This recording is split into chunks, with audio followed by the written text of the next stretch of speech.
I went round my garden and looked for some interesting leaves and foliage that I could print with. There's a surprising amount of evergreen things that you can still use even in the depths of winter. And I've got some ferns and some winter honeysuckle and some pittosporum foliage. And I leave a lot of seed heads on my plants, especially my perennials, over winter because it's good for invertebrates and other things. And I also think it looks quite good in the garden. But at this time, kind of end of January, February, everything's looking very brown and starting to disintegrate on the plant. And also, I can see that there's new green shoots coming up.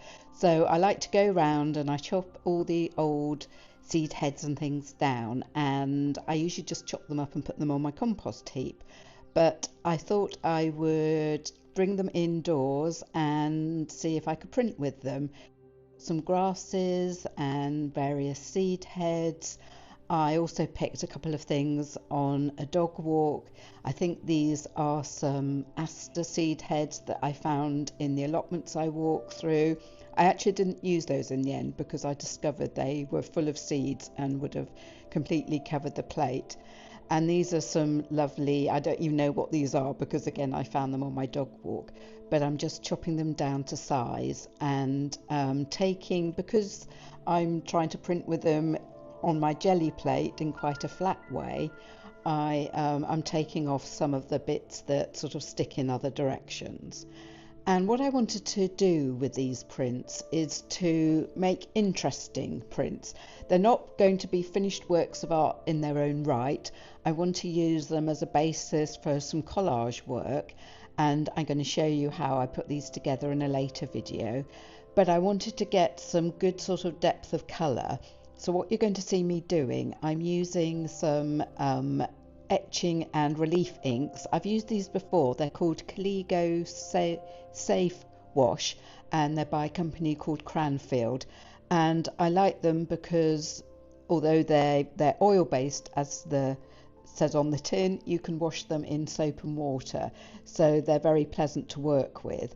Also, they stay open, which means they don't dry nearly as quickly as acrylic paints, so I don't have to worry about, getting the print off. I don't have to wait for each layer to dry. And although probably technically I shouldn't overprint until they are completely dry, because they take a couple of days to completely dry out, because I'm using them in such thin layers, I'm finding that I can sort of reprint within just a few minutes, and it doesn't seem to disturb the first layer too much. What I did find, and you'll see, I'm going to sort of show speeded up footage of me rolling out the ink, is that I'm having a bit of difficulty getting it to sort of spread out properly on the plate. And what I'm going to do is the company that makes these inks also makes something called tack reducer, and that will help to sort of extend the inks a bit better. So you will see me in a later video showing how I do this. But in this one, I'm just using the inks that I've got already. I've just got a few colours in, and I'm going to get a couple more, I think. I'm going to get some more tack reducer, and I'm going to get some more colours so I can expand the range of colours that I can make. So I hope you'll enjoy this. It's going to be quite relaxing, and you'll see at the end in detail the prints that I made.